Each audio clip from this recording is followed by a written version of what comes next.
தமிழகம் வரும் பாஜக தேசிய செயல் தலைவர் நிதின் நவீனை வரவேற்க கோவை விமான நிலையத்தில் பாஜக நிர்வாகிகளும் தொண்டர்களும் திரண்டிருக்கின்றனர். விவரங்களை தருகிறார் சேதலம் நேசராஜ். நேசராஜ், வணக்கம். விவரங்கள் சொல்லலாம். வணக்கம். கோவை விமான நிலையத்தில் பாஜக தேசிய செயல் தலைவர் நிதின் நவீன் வருகை தந்துள்ளார். அவரை வரவேற்க பாஜக தொண்டர்கள் கொடிகளுடனும் பதாகை ஏந்தியும் நிர்வாகிகள் திரளாக வந்துள்ளனர். அவருக்கு கும்ப மரியாதையும் செய்யப்படுகின்றன.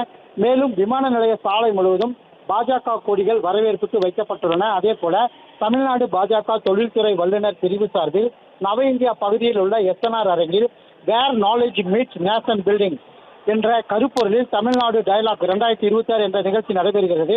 இந்த நிகழ்ச்சியில் பொருளாதாரம், நல்லாட்சி, ஊடகம், தேசிய பாதுகாப்பு, தொழில் முனைவு, இளைஞர் வளர்ச்சி குறித்தும் பேசப்படுகிறது. இதில் சிறப்பு விருந்தினராக நிதின் நவீன் தேசிய செயல் தலைவர் இந்த மாநாட்டிற்கு தலைமை தாங்குகிறார். அதே போல இந்த நிகழ்ச்சியில் மாண்புமிகு மத்திய பெட்ரோலியம் மற்றும் இயற்கை எரிவாயுத்துறை அமைச்சர் மற்றும் வானதி சீனிவாசன், நயினார் நாகேந்திரன் உள்ளிட்டோர் கலந்து கொள்கின்றனர். மேலும் இந்த மாநாட்டில் பொருளாதார நிபுணர்கள், சார்ட்டர்ட் அக்கவுண்டர்கள், மருத்துவர்கள், பொறியாளர்கள், வழக்கறிஞர்கள் உள்ளிட்ட பல்வேறு துறைகளை சார்ந்த 2000 தொழில் முனைவர்கள் கலந்து கொள்கின்றனர். மேலும் சட்டமன்ற தேர்தல் தொடர்பாக ஆலோசிக்க பாஜகவின் மாநில மையக்குழு கூட்டம் இன்று இரவு அரசூர் பகுதியில் உள்ள MNCR அரங்கில் நடைபெறுகிறது.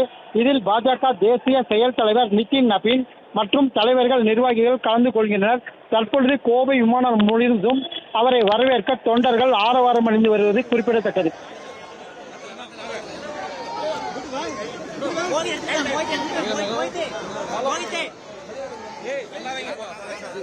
பிளே ஸ்டோர் மற்றும் ஆப் ஸ்டோரில் இருந்து பாலிமர் செயலியை QR கோடு மூலம் பதிவிறக்கம் செய்யுங்கள். செய்திகளை உடனுக்குடன் பெறுங்கள்.